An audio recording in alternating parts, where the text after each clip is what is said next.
Welcome to Takeover. So, since yesterday was my birthday, I will be leading the show today. So, what? Yeah, I'm leading the show today. I put you guys on this. What are you guys talking about? No, I'm leading the show. It was my birthday yesterday. I'm going to lead. I'm going to let y'all have it today. But we got a good episode for you guys today. Cue the intro.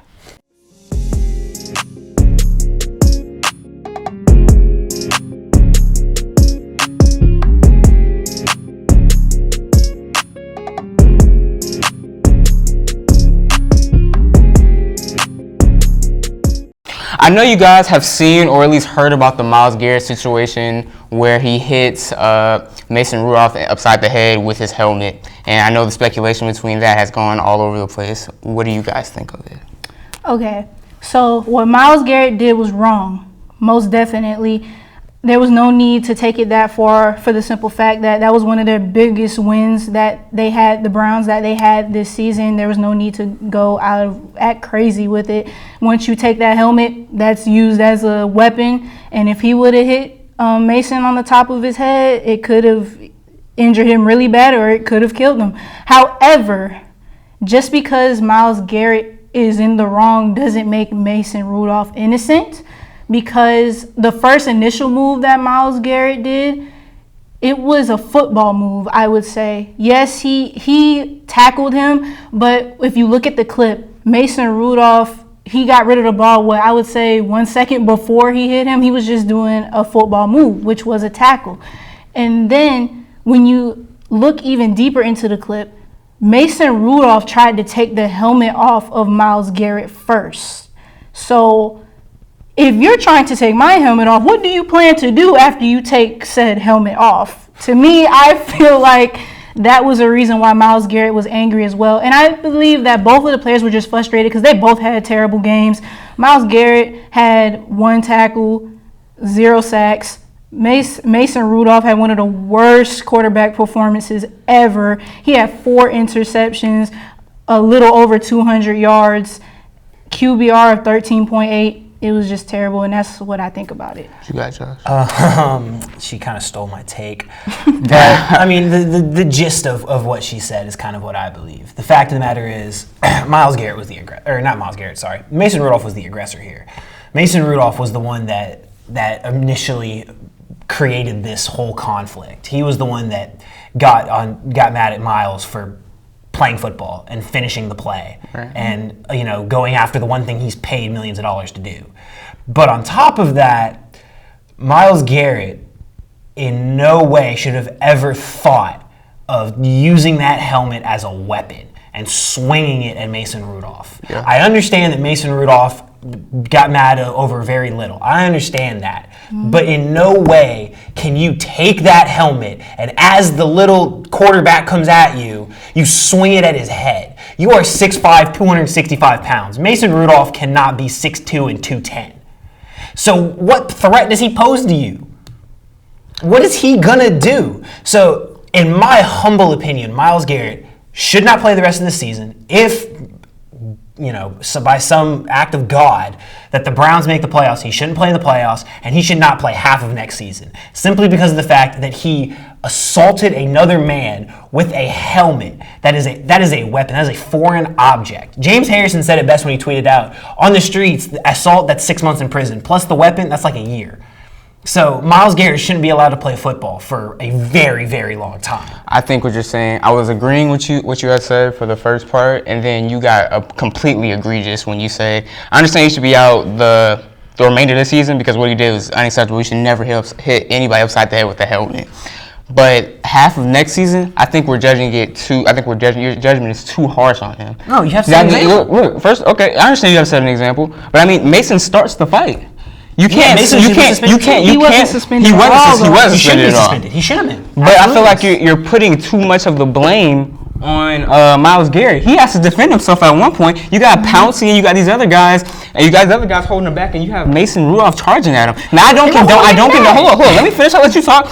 I don't condone hitting anyone upside with the helmet. It's like we're in a street fight, me and you, and I pull out a gun. That means that it's not even fair, right? Yeah. So I mean, the sentences should be dealt differently.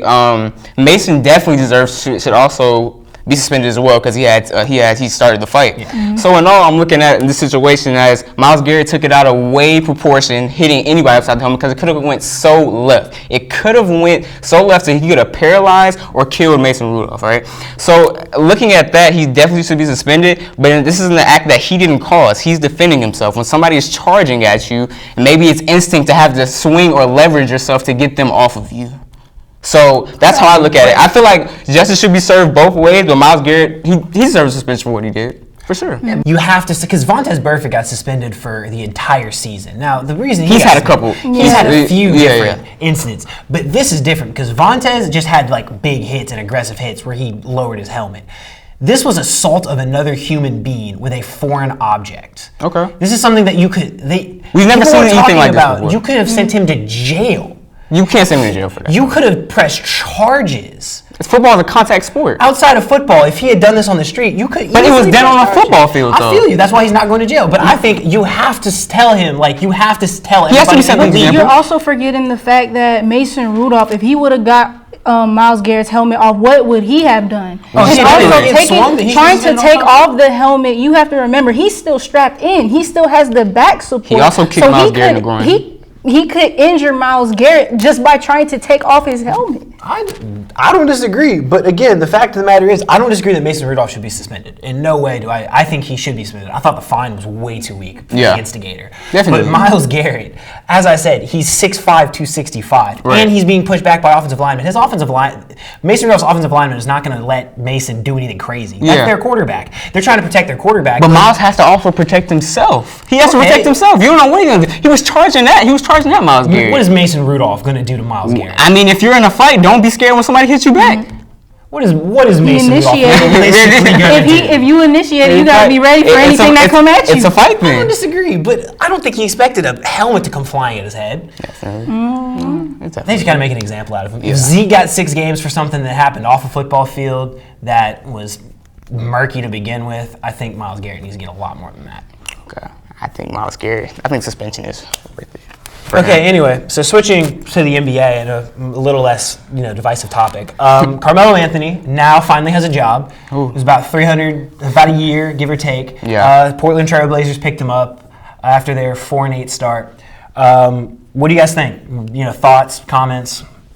I don't care. To keep it really simple, Carmelo doesn't really make any team better, in my opinion. And the Trailblazers, I don't know, maybe their poor start has just infiltrated their minds, so they think they need something else. But they don't need offense. The team averages 105 points a game. They need defense. They need the guy who can protect the wing. And Carmelo Anthony can't play defense to save his life. He's never been a defender. And Carmelo Anthony takes up time and possession when he's playing on the court. And he's not necessarily a spot-up shooter either. His last game when he was playing with the Houston Rockets, he shot 0 for 7 and had 2 points. And the 2 points were off of a shooting foul.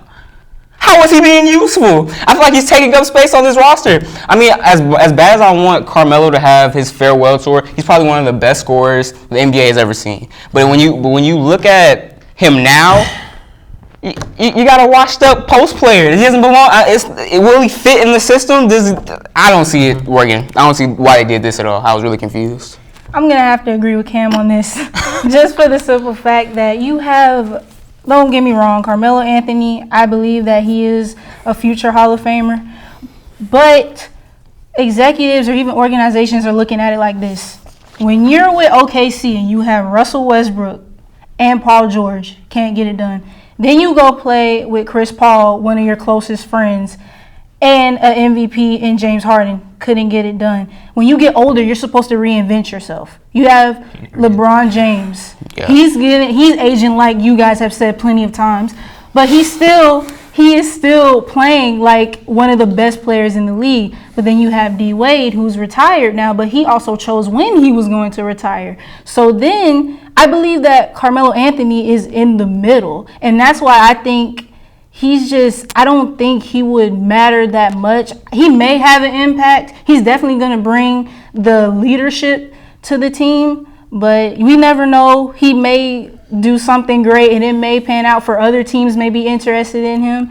But, yeah, that's where I stand. First of all, the Blazers, I'm kind of a little bit of a fan of the Blazers. The Blazers don't need leadership. They've got Damian Lillard. Yeah, but I was just saying Damian Lillard's the best culture center in the NBA. But Carmelo is a leader. So okay.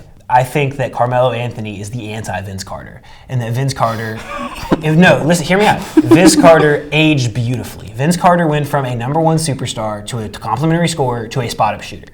He was able to take a bunch of different roles and reinvent himself multiple times. And that's why he's still playing at the age of 42. Okay. Mm-hmm. Carmelo Anthony is 34. He's no longer the isolation god that he used to be. Yeah. Because back in his day, he could get buckets like anybody else. Carmelo Anthony, as you said, was one of the best pure scorers of all time. But he's not that anymore. He's lost a step. He can't get to the rim the same way. And his touch just in general is kind of, left. So the best role for him is just an offensive spark plug. Yeah. Mm-hmm. And he's not willing to take that. He thinks he's still a starter. He thinks he still should be the number one option. And the Blazers don't need that. They have their number one and their number two option. As you said, they need defense. Yeah. They don't need scoring. They've got Damian Lillard giving them 60 points. But they still lost that game, didn't they? Yeah. Like, you can't do that. You have to have defense. The fact that Jusuf Nurkic is still hurt is what's really hurting them. And the fact that they lost Al-Farouq Aminu and Mo Harkless. Yeah. And changed them out from Mario Hazonia and Kem Bazemore. Truly have hurt them on the defense side. Because that's what held them together over there. Yeah. So it's not going to move the needle. It gets you headlines, but it's not going to move the needle. Yeah. So lastly, I'm pretty sure everyone knows that the NFL set up a workout for Colin Kaepernick. So what do you guys feel about that topic? It was a publicity stunt.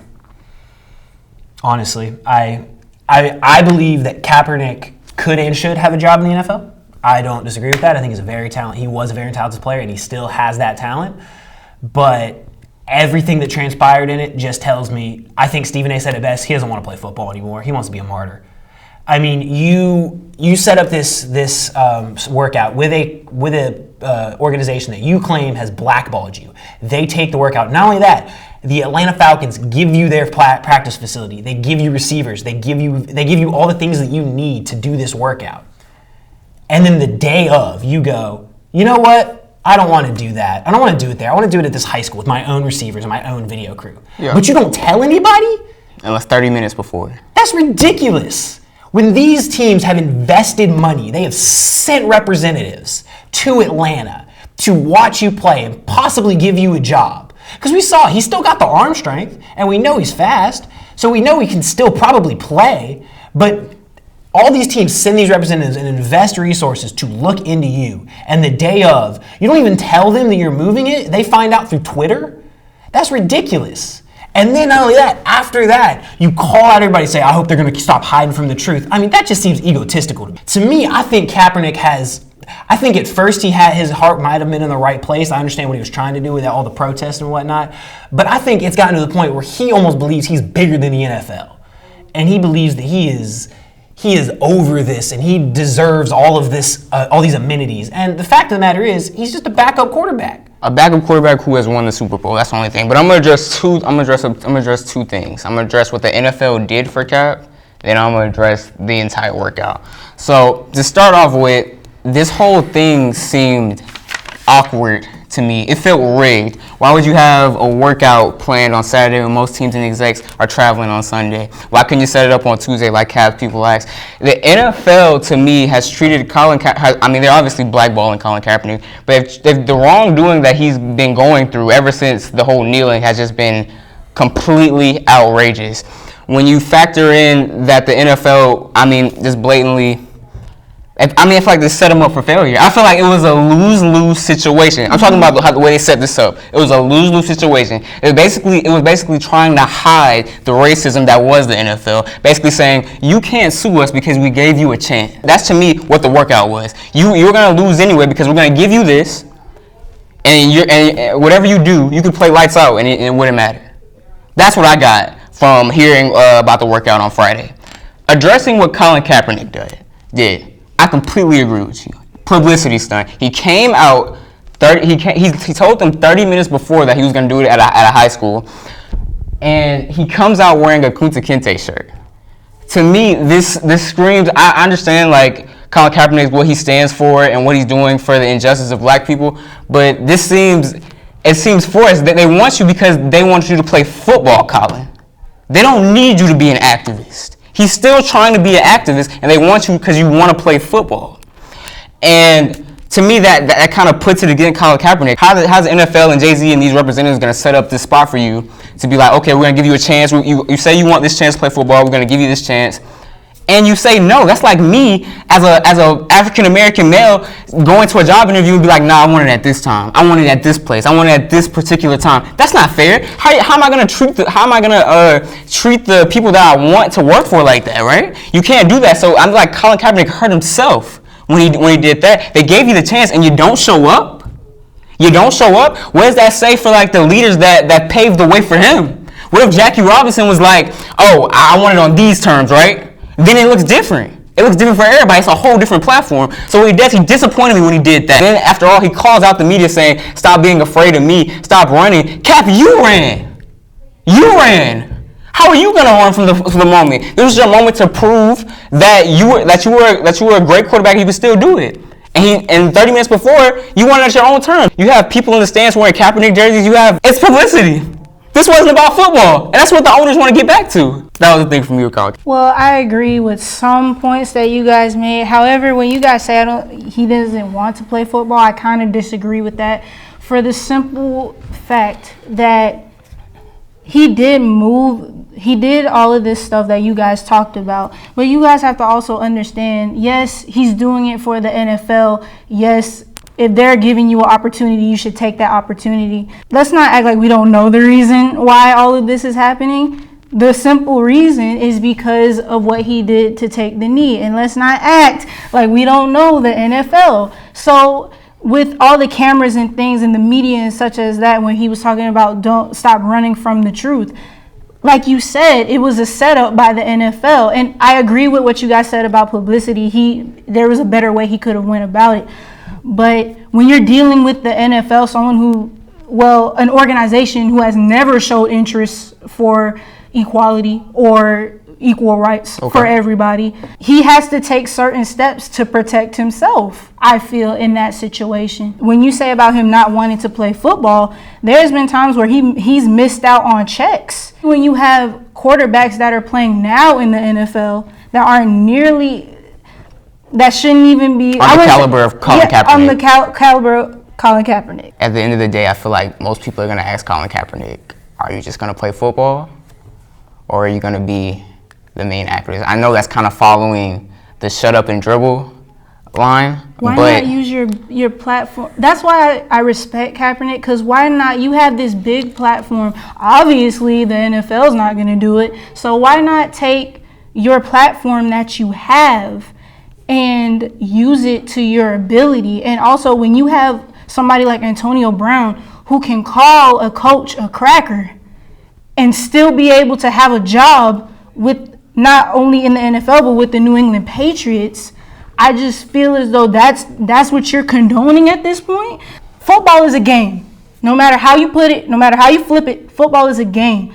Colin Kaepernick was standing up for lives. This is real life. People out there dying, losing their lives. He was protesting that. But someone who called a coach a cracker was able to still have a job. I think what me and Josh are trying to connect to, we're for the justice of Colin Kaepernick. We think he should play. I think he should play. The fact that they're blackballing him is completely insane. Should not be employed over Colin Kaepernick. Is insane. But the way he handled this situation, this opportunity that was given to him, it just makes you think like, go ahead. The tryout, he had that chance to get that platform back. Because, I mean, his name is still in the media, right? So he has the platform regardless. But if he got back in the NFL, he had another chance to even expand that platform. And, spread the message that he wants to spread. Yeah. And, say what he wants to say. But the fact of the matter is he blew that chance when he said, y'all are going to give me a workout, y'all are going to provide a facility, and 25 plus teams are going to come watch this. And only 8 teams ended up watching because 30 minutes before, I'm going to do my own terms. It's like what Cam said. If you walk into a job interview and you're like, you have a job interview set up and you call them 30 minutes before and go, hey, so can we do it at this other part? Like, can we do this at this restaurant up here at this time? The fact of the matter is, Colin Kaepernick, what he speaks for is great. The fact that he is willing to take a stand and do that is fantastic. But at the same time, when you want to play in the NFL, at that point, you're an employee. Yeah. So when you're an employee, you got it. There's give and take there. You have to sacrifice some things to get that job. Correct. So to me, if he really wanted to play football, he'd be willing to kind of go along with the tryout and go, okay, I'll go to the Falcons practice facility and I'll, do what they need me to do and how they want to evaluate me. If I really want to play football, I'm going to give up, I'm going to be willing to go through that. Because that's what people have to go through in the scouting combine every year. Yeah. Okay, I see your point. Yeah, so, don't get me wrong. Colin Kaepernick, I think, should have a job. He's more talented than a lot of these backup quarterbacks out there. Yeah. Mm-hmm. He's better than Matt Schaub. God bless him. I love Matt Schaub. But he's better than Matt Schaub. Yeah. But you have to be willing to give a little bit, to take a little bit in that business. And so the way he handled it was awful. Yeah. It was great to see him get a chance, but he blew the chance. I feel like he blew. And I don't think he's getting back in the NFL ever again. Because like Cam said, the NFL said you can't sue us anymore. So they gave him the tryout, and then he blew the tryout. Yeah. So that is it for the episode of Takeover today, guys. Leave a comment, subscribe, like the video. Tell me who won. Well, that's it for today. Takeover out.